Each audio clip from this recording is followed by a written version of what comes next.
क्या लगता है किसकी सरकार बनेगी इस बार? मेरी समझ से अगर सेंट्रल की बात करें तो सेंट्रल में बीजेपी ही आनी चाहिए। सभी पार्टी की। कांग्रेस क्यों नहीं आनी चाहिए? कांग्रेस के बहुत सारे ड्रॉबैक्स हैं। आई थिंक कांग्रेस उस तरह से आ ही नहीं पाती है कि वो किसी को डिफेंड कर सके। पिछले 55 सालों से जब कांग्रेस राज शासन चला रही थी तो क्या कुछ कमियां दिखी जो 5 साल में पूरा हुआ है भाजपा की सरकार? ऑब्वियसली पहले जो इंडिया थी उतनी पूरी तरीके से डोमिनेट नहीं कर पाती थी अदर कंट्रीज को, जो कि अभी कहीं ना कहीं ज़्यादा कर पा रही है।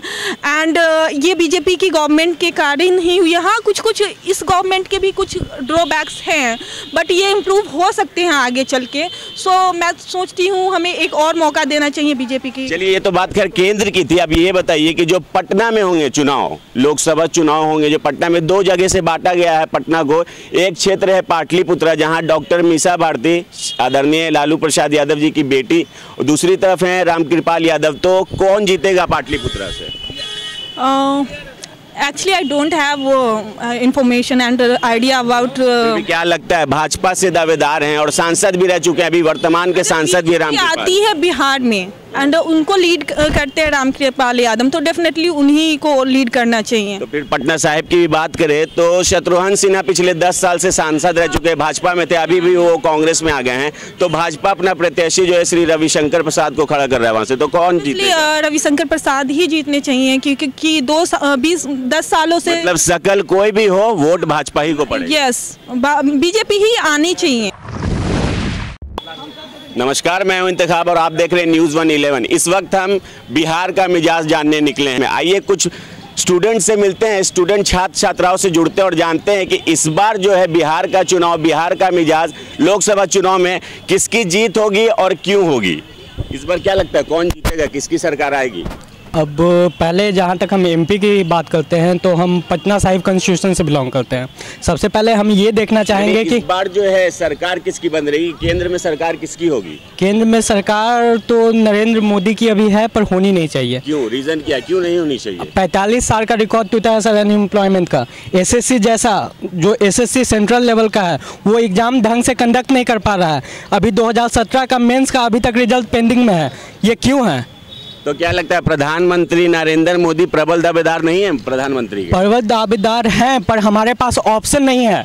अगर हम राहुल गांधी की बात करते हैं या नरेंद्र मोदी की बात करते हैं, हम सबसे पहले देखना चाहेंगे कि हमारे क्षेत्र के जो एमपी हैं वो हमारी बातों, हम अपनी बातों को उठाने के लिए एमपी को चुनते हैं कि वो संसद में जाके हमारी बातों को उठा सकें।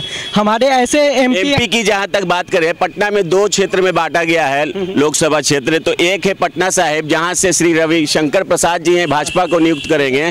वहीं कांग्रेस में शामिल हुए अभी शत्रुघ्न सिन्हा है। तो क्या लगता है पटना साहिब का प्रबल दावेदार कौन होगा? पिछले 15 साल से 10 साल से हमारे ये शत्रुघ्न सिन्हा थे, वो भी मार्केट में नहीं आए, और 12 साल से राज्यसभा सांसद हैं हमारे रविशंकर प्रसाद, वो भी कभी कोई काम करने का काम। एक ऑप्शन और भी है जो निर्दलीय में लड़ रहे हैं, अशोक कुमार गुप्ता, एक्स डीजीपी है। किसकी संभावना होगी पटना साहिब? संभावना का चेहरा संभावना किसी का भी हो सर, मेरा वोट एक है, मैं वोट दूंगा अशोक कुमार को। अशोक कुमार। पाटलिपुत्र से क्या प्रतिक्रिया है आपकी? पाटलिपुत्र से डॉक्टर मीसा भारती हैं एक तरफ, तो एक तरफ है रामकृपाल यादव। रामकृपाल यादव जमीनी स्तर नेता है, उनकी जीत की संभावना पक्की है। आप बताइए, आपको क्या लगता है कौन जीतेगा इस बार जो चुनाव होगा बिहार का? तो एक तरफ एनडीए गठबंधन है बिहार की बात करें तो, और दूसरी तरफ महागठबंधन। तो किस पार्टी की विजय होगी इस बार? एनडीए की। महागठबंधन की क्यों नहीं? महागठबंधन की क्यों नहीं? क्योंकि पहले भी बिहार एक जंगल राज घोषित हो चुका था उनके दौरान, बट अभी जो भी ज़मीनी स्तर पे काम हुआ है तो उससे आगे बिहार का बहुत ही नाम हुआ है। और जैसे शराबबंदी करके नीतीश कुमार एक बहुत बड़ा अपने आप को बिहार का एक ब्रांड एम्बेसडर घोषित किए पूरे इंडिया में। इस बार जो चुनाव होगा तो क्या लगता है कौन जीतेगा? ऑब्वियस ही बात है कि बीजेपी जीतेगा, एनडीए का सरकार जीतेगा बिहार में, क्योंकि एनडीए के सरकार में बहुत सारा ग्रोथ हो रहा है। जैसे आप देखिए कि पहले इलेक्ट्रिसिटी, मतलब कि नीतीश सरकार दोनों भी अभी मान के चलिए कि पहले बिजली बहुत कम था बिहार में, बहुत ही बिजली बढ़ गया है, सरकारी स्कूलें कम थी, पढ़ाई का शिक्षा स्तर बढ़ा है। और रहा बात पटना साहिब के तरफ से, तो पटना साहिब बीजेपी का घर है शुरू से, आज से नहीं, बहुत सालों से चला आ रहा है। तो रविशंकर प्रसाद यादव ही ऑब्वियसली जीतेंगे वहाँ से। पाटलिपुत्र की बात करें तो रामकृपाल यादव हैं, दूसरी तरफ डॉक्टर मीसा भारती हैं, क्या लगता है?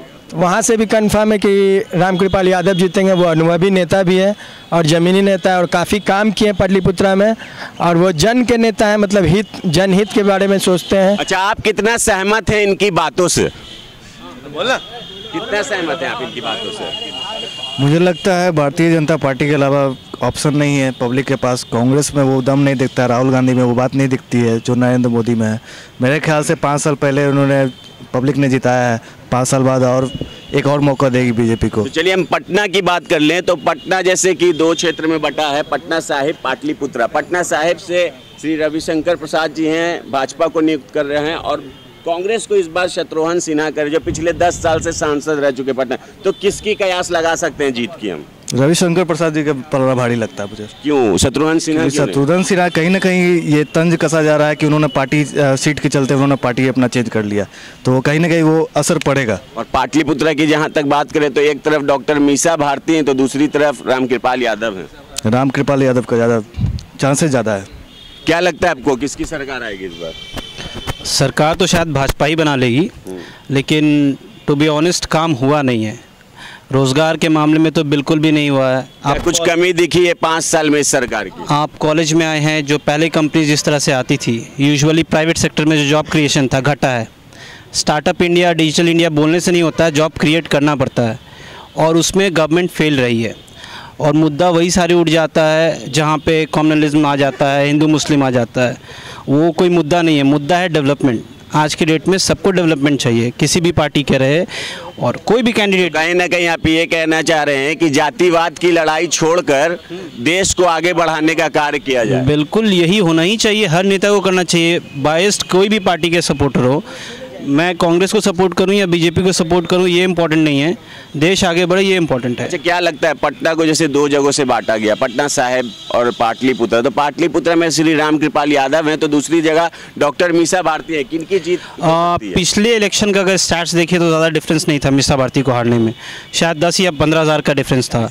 तो वो कहीं कवर अप महागठबंधन कर सकता है। जहाँ तक रामकृपाल की बात है तो हाँ, लोकल लीडर हैं, मुझे लगता है मीसा भारती सीट टीए वाला निकाल सकती है, अगर उसको थोड़ा सा पॉलिटिकल अलायंस कर लिया जाए तो निकल सकता है। पटना साहिब की बात करें तो 3 प्रत्याशी के नाम आ रहे हैं। एक है अशोक कुमार गुप्ता जो कि पूर्व में डीजीपी रह चुके हैं बिहार के, एक है श्री रविशंकर जी जो भाजपा ने नियुक्त किया उन्हें, और महागठबंधन से कांग्रेस खड़ा करेगी शत्रुघ्न सिन्हा को जो कि पिछले 10 साल से सांसद हैं पटना से। तो क्या लगता है कौन जीतेगा?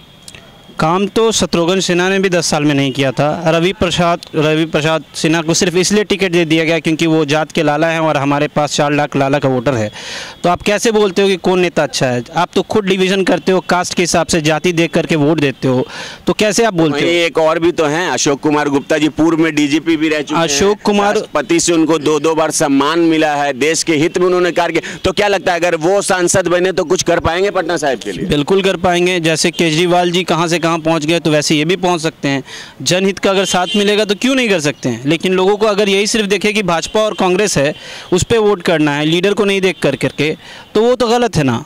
क्या लगता है आपको किसकी सरकार? तो वेरी फ्रैंक बीजेपी, क्योंकि बीजेपी को 5 साल आपने मौका दिया तो 5 साल आप एक बार और देखो। अच्छा, इन 5 साल में क्या क्या कार्य हुए जो आपको लगा कि नहीं बीजेपी ने तो काम किया सरकार में आके? आप देखो तो मोदी का एक सबसे अच्छा क्या लगा मेरिट की, उन्होंने हर कंट्री को, मैक्सिमम कंट्री उन्होंने घूमा है जो किसी भी प्राइम मिनिस्टर ने आज तक नहीं किया है। तो उनका जो पैचअप है रिलेशन दूसरे कंट्री से बहुत ज़्यादा अच्छा हो गया है। तो इससे क्या होगा कि हमारे मतलब इंडिया में एम्प्लॉयमेंट बढ़ेगी, एम्प्लॉयमेंट अपॉर्चुनिटी बढ़ेगी। उनके घूमने से हमारे देश के हित में कुछ कार्य बढ़ा है? हाँ बढ़ा है। आपका जैसे जापान से उन्होंने टाई अप हुआ तो जापान का मतलब उस वहाँ पे आपका एम्प्लॉयमेंट, जैसे जापान की कंपनी यहाँ आएगी तो आपका एम्प्लॉयमेंट जनरेट होगा। इस बार किसकी सरकार? इस बार मोदी। पटना की बात कर लें जहाँ भी हम हैं तो 2 क्षेत्र में बांटा गया है, पटना साहिब पाटलिपुत्रा। तो क्या लगता है दोनों में से, दोनों जगह में से कौन बाजी मारेगा, महागठबंधन या बीजेपी? बीजेपी दोनों जगह। यस। क्या लगता है किसकी सरकार बनेगी इस बार बिहार में? भैया बिहार में क्या, सेंट्रल में तो वही आएगी, मोदी की सरकार। मोदी लहर चली गई लेकिन चौकीदार अभी भी खड़ा है। तो चौकीदार जैसे आपने कहा कि खड़ा है, तो चौकीदार ने पिछले 5 साल में कार्य किया है कुछ? बहुत कार्य किया है। एफडीआई हमारी कहाँ से कहाँ चली गई, आप अपने देखिए, रोड सड़क सब जगह डेवलपमेंट ही दिख रही है। पहले यही आपकी चौराहा थी जो अंधेरे में लिपी रहती थी, आज के डेट में देखिए यहाँ से वहाँ तक पूरा चकाचौंध है, पूरा रोशनी से। यहाँ हमारे बगल में ही एक बड़ा सा म्यूजियम खड़ा हो गया है। 5 साल से पूर्व जो 55 साल तक सरकार थी कांग्रेस की, तो क्या लगता है कांग्रेस ने कुछ किया था? अब पप्पू की सरकार थी तो पप्पू ही ना जानेंगे, हमें तो कुछ नहीं दिखी थी। पटना की बात कर ले तो 2 जगह 2 क्षेत्रों में बांटा गया, पाटलिपुत्रा और पटना साहिब।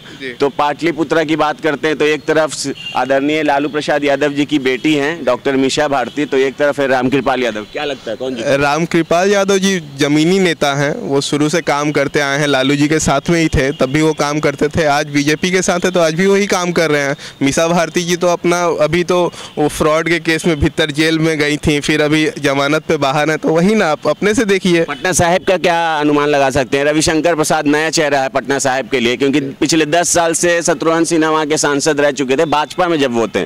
अभी उन्होंने भाजपा को छोड़ के कांग्रेस का दामन पकड़ा है और वो कांग्रेस के प्रत्याशी बनकर कूदेंगे मैदान में। एक तरफ देखा जाए तो रविशंकर जी, शत्रुघ्न सिन्हा और अशोक कुमार गुप्ता जो पूर्व डीजीपी रहे हैं, निर्दलीय लड़ेंगे वो। तो क्या लगता है कौन जीतेगा? रविशंकर प्रसाद पे, क्योंकि बीजेपी का एक वो चेहरा है, वो सेंट्रल में अभी तक मिनिस्टर के भी तौर पे रह चुके हैं और उनको एक्सपीरियंस है। और शत्रुघ्न सिन्हा जहाँ हैं, मतलब कि पटना साहिब में आप जाके पता कर लीजिए वो कितने दिन वहाँ पे जाते थे, सिर्फ उनके नाम का पोस्टर सब जगह लगे हुए हैं। तो इस बार फिर से भाजपा की सरकार, मोदी लहर में चौकीदार जिंदाबाद। आइए कुछ और छात्र से जुड़ते हैं और जानते हैं कि इस बार जो है किसकी सरकार? इस बार मुझे लगता है कि महागठबंधन की सरकार बननी चाहिए। पर्सनली मुझे मोदी जी बहुत पसंद है और 2014 में मैंने बीजेपी को ही वोट किया था, बट मुझे ऐसा लगता है कि बीजेपी गवर्नमेंट पूरी तरह से फ्लॉप हो चुकी है, क्योंकि आप देख रहे हैं कि देश में कितना सारा बेरोजगारी है, हम युवाओं को रोजगार नहीं मिल पा रहा है। तो ऐसा लगता है कि इस बार राहुल गांधी को पीएम बनना चाहिए। क्या लगता है राहुल गांधी के आने से युवाओं की रोजगार में बढ़ोतरी होगी? बिल्कुल बिल्कुल, हम युवाओं के लिए कांग्रेस शुरू से अच्छी पार्टी रही है, युवाओं के लिए, किसान के लिए कांग्रेस ही पार्टी है हमारी। तो क्या लगता है जी, लोकसभा चुनाव है, पटना को देखिएगा तो 2 क्षेत्र में बांटा गया, पटना साहिब और पाटलिपुत्रा। तो पाटलिपुत्रा में एक तरफ हैं रामकृपाल यादव, तो वहीं दूसरी तरफ हैं डॉक्टर मीसा भारती। क्या लगता है? आपने 2014 में देखा था मीसा भारती जी मात्र 40,000 वोट से हारी थी, तो मुझे ऐसा लगता है कि टफ फाइट होगा दोनों के बीच। बट आप जानते हो कि रामकृपाल यादव जमीन से जुड़े हुए नेता है, लीडर है, तो मुझे ऐसा लगता है कि रामकृपाल यादव जीत सकते हैं। पटना साहिब की बात करेंगे तो मामला काफ़ी पेच फंस रहा है। एक तरफ जो सांसद रह चुके हैं पिछले 10 साल से बीजेपी में जब वो थे, शत्रुघ्न सिन्हा जी, अब उन्होंने बीजेपी का दामन छोड़ के कांग्रेस के दामन पकड़ा है और वहाँ के प्रत्याशी हैं वो महागठबंधन के। तो भाजपा ने श्री रविशंकर प्रसाद जी को टिकट दिया है। दूसरी तरफ एक और भी शख्स हैं जो पूर्व डीजीपी रहे हैं बिहार के, अशोक कुमार गुप्ता। तो क्या लगता है इन तीनों की लड़ाई में कौन आगे? जैसा कि आप लोग जानते हैं कि रविशंकर प्रसाद जी पहली बार मतलब लोकसभा चुनाव में खड़े हो रहे हैं, वो राज्यसभा से सांसद थे, तो ऐसा लगता है कि शत्रुघ्न सिन्हा जी इस बार जीत जाएंगे। अशोक कुमार गुप्ता भी तो हैं प्रत्याशी। अशोक कुमार गुप्ता जी भी है, बहुत अच्छे लीडर है, मगर उनका चांसेस कम है। तो पटना साहिब से भी शत्रुघ्न सिन्हा जी को आना चाहिए। बिल्कुल। तो क्या लगता है अगर इस बार अगर हमने सरकार की काया पलटी, सरकार चेंज किया, तो देश के हित में, अपने हित में फायदा है? बिल्कुल फायदा है, बिल्कुल चेंज होना चाहिए, क्योंकि मोनोपोली बन जाता है ना। अगर भाजपा को फिर से आप जिताते हो तो बात मोनोपोली बन जाता है, उनको ऐसा लगेगा कि हमारा ऑपोजिशन में कुछ नहीं है, यही होता है। तो देखा कि छात्र और छात्राओं का क्या कहना था कि इस बार किसकी सरकार, तो कुछ किन्हीं का मानना है महागठबंधन की सरकार बेहतर हो सकती है, तो किन्हीं का मानना है एनडीए बीजेपी। तो ये देखना काफ़ी दिलचस्प होगा कि कौन जीतेगा। बहरहाल इसी तरह की तमाम जानकारी और अपडेट्स के लिए आप हमारे साथ बने रहें। मैं अनवर, कैमरामैन अनिश के साथ न्यूज़ 111। नमस्कार। न्यूज़ 111 के वीडियोस को देखने के लिए चैनल को सब्सक्राइब करें और बेल आइकन का बटन दबाएं।